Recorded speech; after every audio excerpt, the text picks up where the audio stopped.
네, 6번 풀어보도록 하겠습니다. 6번 매우 까다롭죠. 카이 제곱 동질성 검정인데 모든 게 다 뭘로 나와 있어? 문자로 나와 있는 상황에서 카이 제곱 동질성 검정의 개념을 물어보는 문제죠. 그렇기 때문에 이 문자들, 각각의 문자들이 뭘 뜻하는지를 우리가 알아줘야 됩니다. 일단 그거를 이해하고 나야지 문제를 풀 수가 있다고. 자, 그래서 문제를 다시 읽어보시면 시계의 범주로 나눠지는 알게의 모집단이 있대. 자, 그래서 그룹이 일단 알게 있다라는 거야. 1, 2, 땡땡땡 해서 i번째 모집단도 있다니까 i가 있고 전체에 알게가 있다는 소리죠. 이게 시계로 범주가 나눠지고 있다고. 1, 2 해갖고 범주의 일반적인 표현은 어디 있어? 여기 J로 쓸 수 있답니다. J가 C까지 갈 수 있잖아. 그래서 J번째 범주가 있고 이런 식으로 해서 C까지 있다는 소리죠. 자, 요렇게 나눠진 분할표에 대해서 관측값은 O로 쓰고 그리고 각각의 셀이 나올 확률은 P로 쓴대. 그쵸? 실제로 내가 관측한 관측 도수는 511 요렇게 쓰고 원래 요 값이 나왔어야 될 전체에서 이 값이 나왔어야 될 확률 있잖아. 걔를 P11 요런 식으로 쓴다는 거죠. 자, 이렇게 쓸 수 있을 때 다음 설명 중 옳지 않은 것은 풀어보라 문제죠. 자, 1번 모든 제의에 대해서 예에 대해서 확률 값을 다 더하면 1이니 여기 1부터 대입하면 P1J 두 번째 모집단에서 여기가 나올 확률이 P2J, P3J 뭐 요런 식으로 나올 거 아니야. 그쵸? 여기 각각 모집단에서의 각각 이 셀들이 나올 확률들이 원래 있었을 거 아니야. 걔네들이 P1J, P2J, P3J들이 있을 겁니다. 얘네들을 다 뭐 해주면 더해 주시면은 그 확률 값이 1이 나오니 자, 요런 말이죠. 자, 우리가 요 카이 제곱 동질성 검정을 생각할 때 요 모집단은 누구야? 이렇게가 모집단이죠. 이렇게가 하나의 집단이라고. 얘네들이. 그쵸? 이게 1번 집단, 요게 2번 그룹, 요게 i번째 그룹, 요게 r번째 그룹이라고. 얘네끼리가 한 덩어리라고. 그럼 그때그때마다 여기 확률들이 P11, P12, P13 뭐 이런 식으로 P1J, P1C가 있을 거 아니야. 근데 얘네들이 하나의 집단이다 보니까 얘네들이 전체 다 합치면은 확률값이 몇이 나와? 1이 나오게 되겠죠. 얘네들이 하나의 집단이기 때문에 얘네들이 전체이기 때문에 얘네들이 하나의 모집단의 전체 값들, 전체 확률 값들이기 때문에 이렇게 가로로 다 더했을 때 1이 나온다고. 그 다음에 카이 제곱 검정은 뭘 비교하는 거야? 이렇게 나오는 확률 값이랑 그 두 번째 집단에서 나오는 확률 값, i번째 집단에서 나오는 이 확률 값들이 다 같냐를 검정하는 게 동질성 검정이잖아. 그래서 P11이랑 P21이랑 PI1이랑 이렇게 세로로 봤을 때 이렇게 세로로 봤을 때 나오는 요 확률 값들이 같냐를 검정하는 게 동질성 검정이라고. 같냐를 검정하는 게 동질성 검정이고 요렇게가 원래 하나의 세트였다고. 그래서 가로끼리 확률 값을 다 더했을 때는 1이 나오는 게 맞아. 근데 이렇게 세로로 다 더했을 때 얘네가 다 같은 집단에서 나온 확률 값들이 아니라고. 얘네들은 이 값들끼리 같냐를 비교하기 위해서 우리가 검정을 하는 거지. 얘네들이 어떤 하나의 집단 전체 모집단에서 나온 값들이 아니라고. 이렇게 하나의 집단 세트로 돼서 나온 값들이 아니라고. 그렇기 때문에 이렇게 세로로 더했을 때는 1이 나온다는 말이 틀리게 됩니다. 카이 제곱 검정이란 거, 동질성 검정이란 것 자체가 어떻게 만들어졌는지를 여러분들이 생각을 해주셔야 된다고. 카이 제곱 동질성 검정은 각각의 그룹에서 표본을 뽑는 거라고. 그렇죠? 원래 각각의 그룹에서 각각의 애들이 나올 확률들이 원래 정해져 있었겠죠. 그래서 1번 범주가 나올 확률, 2번 범주가 나올 확률, 제2번째 범주가 나올 확률들이 원래 정해져 있었을 거라고. 그래서 요 모집단이 전체니까 요 모집단에 있는 각각의 확률들을 다 더했을 때는 1이 나오는 게 맞죠.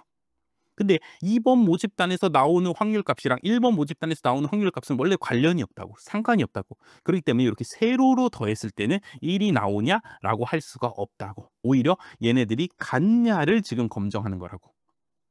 그래서 2번 보시면 귀무가설은 각 J에 대해서 이렇게 세로로 나오는 값들 있잖아. P1J, P2J, PRJ, 마지막은 PRJ겠죠. 얘네들이 같냐를 증명하는 거라고. 귀무가설이 이게 같냐를 증명하는 게 동질성 검정인 거죠. 그래서 같냐를 찾는 거지 얘네들이 다 더해서 1이 되는 건 아니다라는 걸 여러분들이 이해를 해주셔야 됩니다. 그래서 정답 몇 번? 1번이 되는 겁니다. 1번이 틀렸죠. 자, 이어서 3번 봐주겠습니다. 3번. 기무가설이 맞다고 쳤을 때, 그렇죠? 얘네들이 뭐해? 다 같다고 쳤을 때 J라는 범주에 속할 모비율의 추정값은 요렇게 구할 수 있니? 5.J가 뭐야? 여기서 나오는 관측값들을 다 더했을 때 그 값이 5.J죠. 5.J는 i를 1부터 해갖고 r까지, 그쵸? 51J, 52J, 53J가 여기서 각각 관측된 값, 관측도수일 거 아니야, 그쵸? 걔네들을 다 더한 게 5.J라고 이렇게 된다고. 그 다음에 n이 뭐야? 요 전체 수가 n이죠. 근데 지금 기무가설이 맞다고 치면은, 그쵸? 기무가설이 맞다고 치면은 이 확률값들이 다 뭐해? 다 동일하다고. 어떤 P라는 확률로 다 동일하다고. PJ라는 확률로 다 동일하게 되죠. 그럼 PJ라는 요 확률의 추정값은 어떻게 구하면 돼? 전체에서 여기에 몇 개 관측됐냐로 우리가 표본을 뽑아서 추정할 수가 있을 거 아니야. 그렇기 때문에 n분의 5.j로 추정할 수 있는 거 맞다고. 기무가설 하에서 얘네들이 다 같기 때문에 요 공통인 확률을 원래 갖고 있다라고 전제를 하고, 얘의 추정값은 당연히 여기서 나온 관측된 모든 값들 다 더해서 n개 중에서 몇 개 나왔냐로 추정하는 거 맞게 되겠죠. 기무가설 하기 때문에 성립한다라는 거 여러분들이 알아주시면 되겠습니다. 4번 기대도수는 요렇게 구하니, 그렇죠? 요렇게 구하죠. i번째 모집단에 j번째 범주의 값 5ij가 있을 거 아니야, 그렇죠? 여기에 기대도수 내가 구해야 된다고. 그럼 각각의 끝으로 가서 합들을 봐줘야죠. i번째 나오는 애들을 다 더한 게 뭐야? 그게 ni죠. 그렇죠? 그렇기 때문에 ni 곱하기 여기 열로 해서 다 더한 게 뭐야? 아까 5.j라 했죠. 요 값을 뭘로 나누면 돼? 전체 개수 n으로 나누면은 여기 i, J번째 셀에 뭘 구할 수 있어? 기대도수를 구할 수가 있게 되겠죠. 그래서 4번도 맞다. 자, 요렇게 판단을 해주셔야 됩니다. 자, 그래서 이 문제 어떠냐? 매우 매우 어렵습니다. 왜냐, 그냥 숫자로 주면은 쉬운데 지금 다 뭘로 줬어? 문자로 줬는데 C도 나와, R도 나와, I도 나와, P도 나와, O도 나와, 또 뭐도 나와? 막 J도 나오잖아, 그쵸? J도 나오잖아. 그다음에 5.J도 나와. 그냥 5만 나오는 게 아니라 또 5.J, 뭐 P.I 막 이런 것들이 나오잖아. 그다음에 밑에 보기들도 다 뭘로 돼 있어? 다 수식으로. 그렇죠? 다 문자로 표현돼 있잖아. 그렇기 때문에 각 문자들이 뭘 뜻하는지를 이 분할표에서 내가 정확히 이해해서 적용을 해줘야 된다고. 그 다음에 동질성 검정이라는 거는 얘네끼리가 하나의 세트다. 하나의 그룹에서 나온 애들끼리가 세트다. 그러니까 얘네끼리의 확률 다 더한 게 1이다. 세로로 더한 거는 1이 아니다. 세로에 있는 확률 값들은 같은지를 검정하는 거다. 동질성 검정은. 이런 식으로 동질성 검정의 기본 원리도 알아야 되기 때문에 매우 매우 어려운 문제다라고 말씀을 드릴 수가 있겠습니다. 이걸 시험장 안에서 뭐 1분 또 아니면 시간 세이브해서 3분 안에 풀 수가 절대 없다고. 요거 하나하나 다 해석해야 되기 때문에. 그래서 요런 문제가 만약에 시험에 나온다면 내가 딱 봐도 너무 복잡해 보여. 문자로만 다 돼 있어서 복잡해 보여. 그럼 일단은 넘기는 게 우선이죠. 그래서 일단은 패스하고 뒤에 문제 다 풀고도, 그러고도 시간이 한 5분에서 10분 남았다. 그럼 그때 한번 도전해 보셔라 라는 문제입니다. 일단 시험장에서 바로 풀어서는 안 되는 문제다라고 평가를 드리겠습니다. 그리고 요 문제 지금 제 설명이 조금 부족할 수도 있습니다. 그래서 잘 이해가 안 되시는 부분이 있으면은 댓글로 달아주시면은 다시 구체적으로 글자로 적어서 제가 설명을 또 드리도록 하겠습니다. 어쨌든 어려운 문제 맞다 하고 넘어가겠습니다. 네, 7번 풀어보겠습니다. 7번도 문제가 무지막지하게 길지만 결론은 뭐야? 검정하려고 할 때 설명으로 옳은 것은 검정 통계량 예스인데, 오케이, 이건 이미 다 알려줬어. 그쵸? 걔가 어떤 기각치보다 어떠면 기각하냐라고 판단하면 되죠. 그럼 이거는 쉽죠. 자, 무슨 검정이야? 요거만 보니까 우측 검정이죠. 그럼 어떤 기각치? 플러스인 기각치보다 크면 기각하는 거 아니야. 근데 작으면, 마이너스보다 작으면 기각한다고 했으니까 1, 3번은 정답이 안 되죠. 그래서 2, 4번을 비교하면은 얘는 뭐만 달라? 자유도만 다르죠. 지금 자료의 개수가 몇 개야? 10개고 얘는 무슨 검정이야? 딱 보니까 대응 검정이죠. 대응 표본 T 검정이잖아. 요 바디 쓰는 거 보니까. 그쵸? 그럼 대응 표본 T 검정의 자유도는 뭐야? n-1이죠. 총 쌍, 10쌍의 개수 10쌍에서 빼기 1한 거라고. 그러니까 자유도 뭘 써야 돼? 9를 써줘야죠. 정답 몇 번? 2번이 됩니다. 그래서 문제 매우 매우 길어서 뭔가 그게 읽어야 되나? 라고 판단이 되지만 일단 먼저 뭐부터 선지부터 보시면은 굳이 문제 안 읽고도 문제에서 딱딱 필요한 정보만 찾으면은 빨리 정답 찾을 수 있겠네 하고 확인할 수가 있다고. 그래서 대립 가설이랑 총 자료의 개수가 몇 개인지만 봐주시면은 바로 풀 수 있는 어떤 문제, 쉬운 문제였습니다. 네, 8번 풀어보겠습니다. 다중회귀 분석이래. X1도 나오고 X2도 나오니까 독립변수가 두 개니까 뭐야? 다중회귀 분석이죠.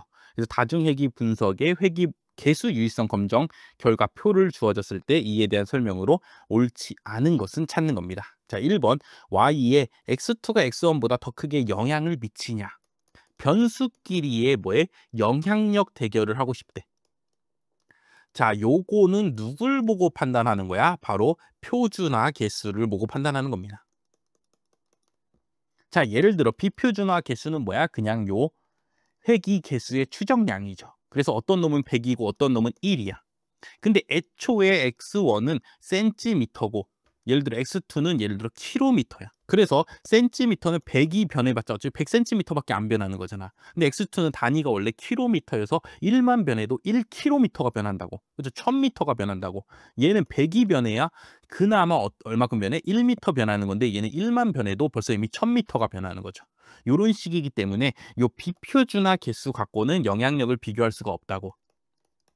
그래서 누구로 비교해? 표준화 개수로 비교하죠. 표준화 개수는 X1도 X2도 둘 다 뭘해서 표준화를 해버려서 평균을 뭘로 만들어?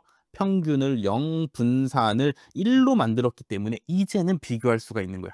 이제는 단위의 영향을 받지 않고 서로 비교할 수가 있게 되는 거죠. 둘 다 평균이 0, 분산이 1이니까 비교할 수가 있게 된다고.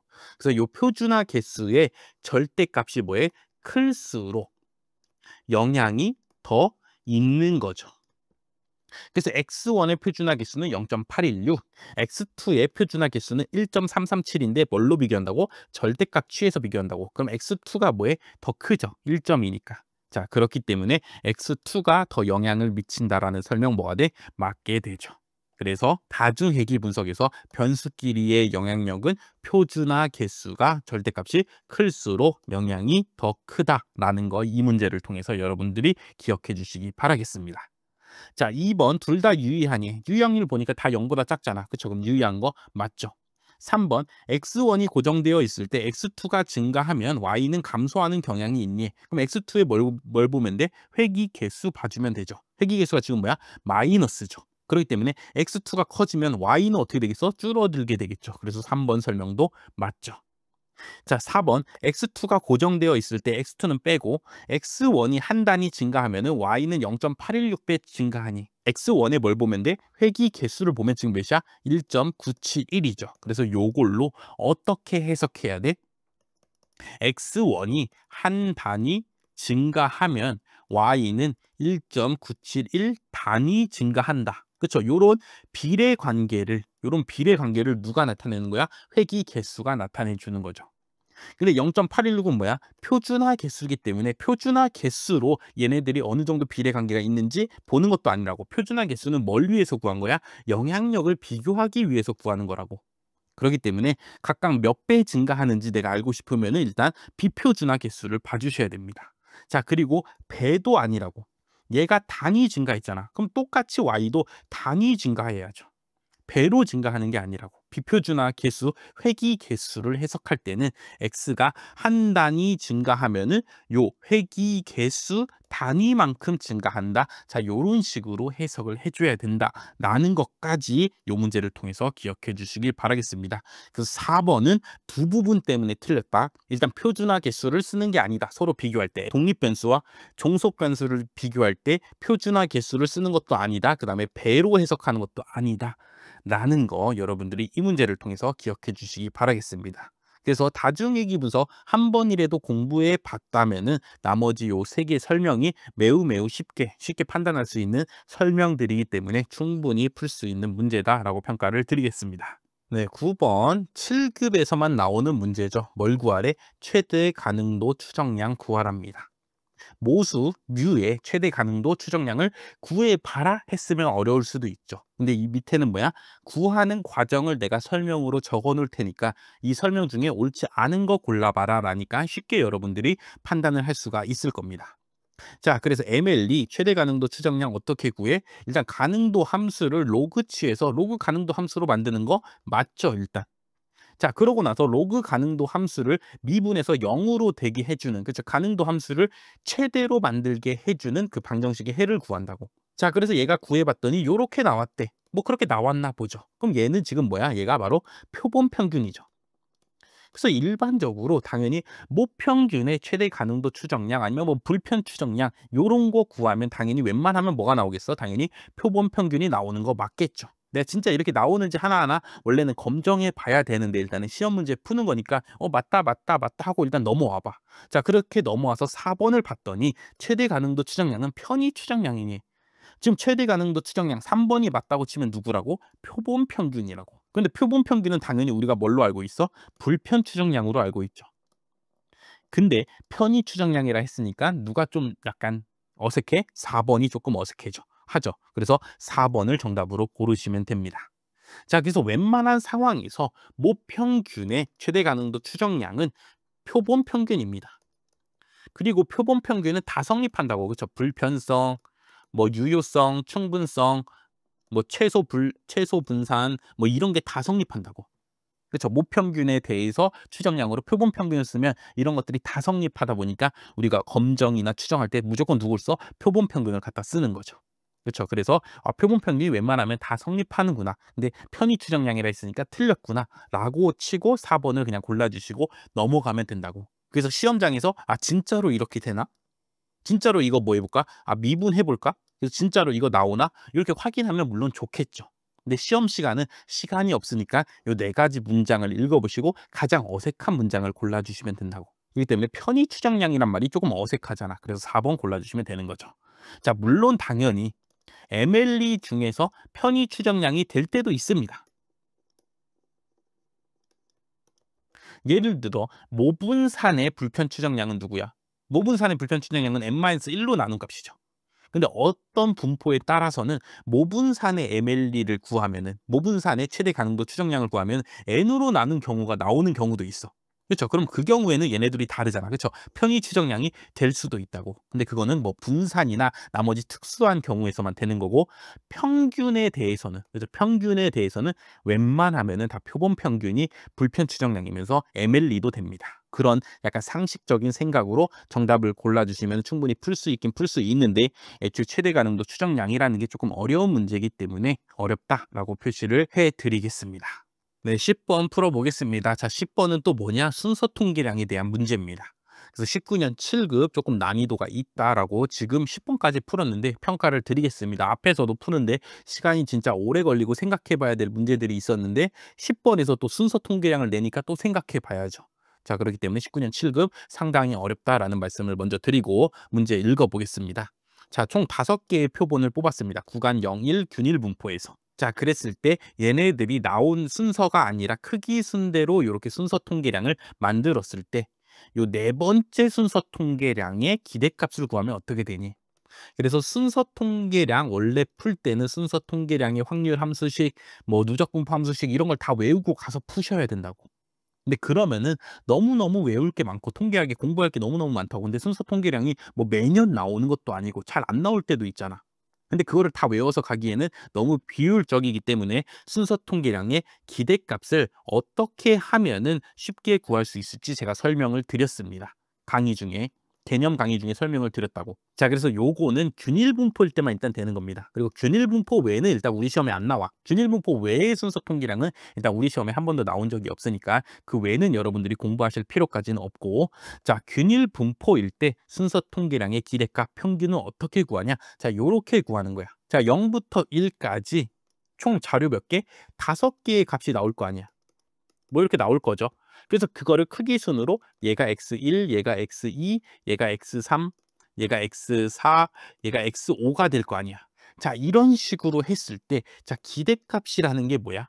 기대값이란 건 무수히 많이 뽑았을 때 가운데 나오는 값 아니야.